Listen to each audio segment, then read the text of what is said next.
I have somehow, there's some, like, it's always when I pull out from a petrol station, like I tweak my hip somehow. Yeah, old people problems. I get it. But like, fuck me, man. And normally I would stand up on the bike and just sort of shake it off. But last time that didn't really work, so I'll just get off the bike and reset. It's just safer.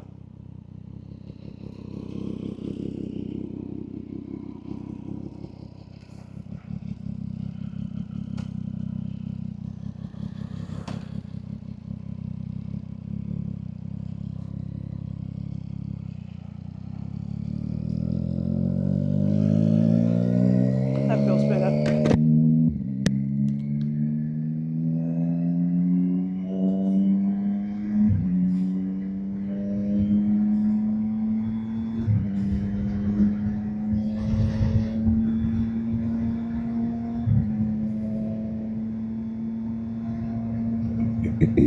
So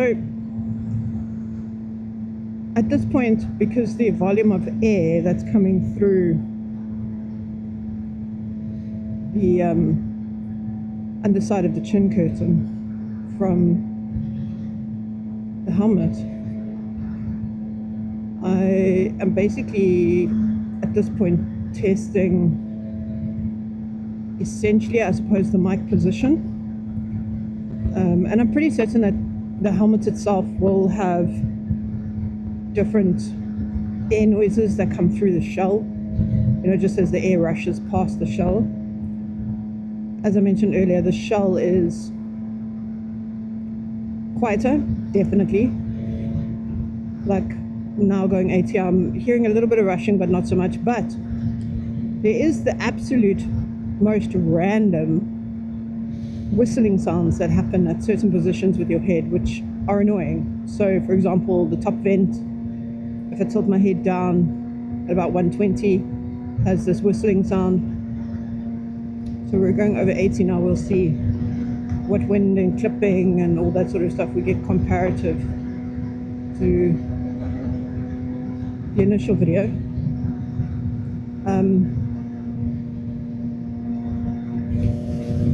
But yeah, and then there's this whistling sound specifically on the left-hand side. And I feel like it's where the visor rakes up to go into the clip.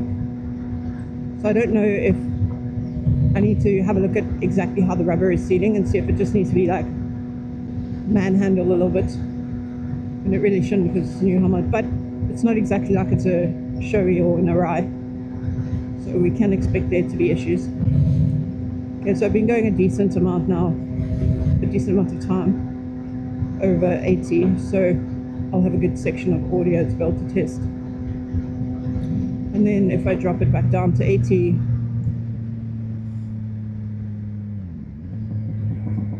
and if we sit here, well, that's too low, that's 70. So if we sit here at 80 for a bit and see what sort of wind comes through, because, so I watched somebody else's video around taping the front vent closed, and they did a very neat job for motovlogging, but I feel like I would want those vents probably mostly in winter, to be honest. This one that you open on the outside of the front of the visor, because that air pushes up on the visor so that the air can escape through an attempt at a negative pressure system and clear your visor of mist, because I don't really want to buy a second pin lock. I do want to buy another visor, and I want to put the pin lock on that visor, but I don't know. This light smoke that came with the helmet, it's not a dark smoke here, it's a light smoke, because we tend to get everything based on European regulations, really isn't bad, to be honest. I rode with it at night last night, and look, the streets are pretty well lit in Cape Town. I think if you're out here, you'd be a little bit screwed. You'd definitely want it clear. But I just don't want the internal visor. I'm going to drop it down to 70 now. We'll see what we get in terms of wind noise. and we know at 60, we know where our safeguard sort of is in terms of wind noise. We're talking, but yeah, 70 is just a random speed to want to hold. I'm not holding it naturally. Okay, that's kind of it. I completely lost track of thought. There's a dragon. Oh, first time I've seen that.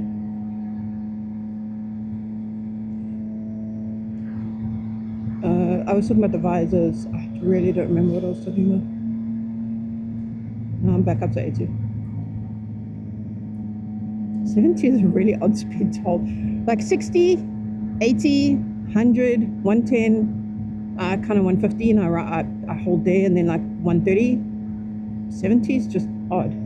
You can hear the bike wants to go more, that's why. I need to change down, or it wants to go up, that's why it's odd. Maybe for another bike it wouldn't be so odd. But I think I've got enough for a noise test here, so I can speed up again.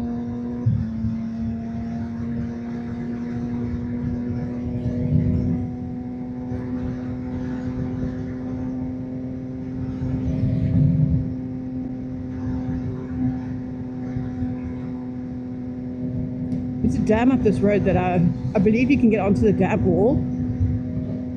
I keep wanting to go have a look at it, and I just keep forgetting. I always forget to add it into my schedule when I come down to this area. Although to be fair, I didn't add a vehicular incident into my schedule either, so. We will see if I remember the way to go through to HJC.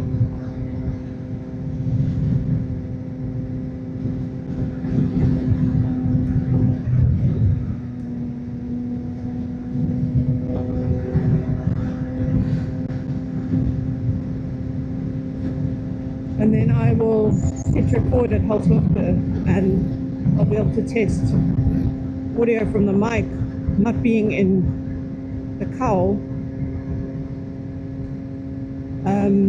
Today I had it wrapped in a bandage, then a bank bag, a money bank bag, and then another bandage to see what I can do around the wind noise. And then the bandages I thought would help against the wind noise right from the beginning, but because they're tighter, but wind gets in everywhere apparently.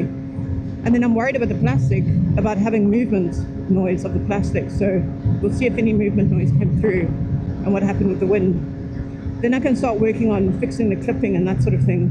And I think I'll have to do that around some sort of high density foam, or maybe some polystyrene, but the polystyrene might squeak. That would be an issue, the foam won't squeak obviously. And then maybe I'll have a far more workable solution around wind noise and gain, because I definitely still need to cut some volume, because this -12 gain is just not enough. And I want to find a position on the bike where it's not reliant on the clothes or the luggage or anything that I'm carrying, so that I can just ride. But enjoy. Well, I hope that you have made it through to the end of the video. If you have, only way I'll know if you guys like this is if you like the video. If you subscribe, I'm trying to get to 1,000. That would be amazing of you, and I'd really appreciate that. You can start hitting monetization, and you can start doing things like buying foam inserts and doing tests, and maybe even start doing some helmet tests, especially in South Africa and what's available in South Africa. Thank you guys. I hope you've enjoyed the video. Cheers.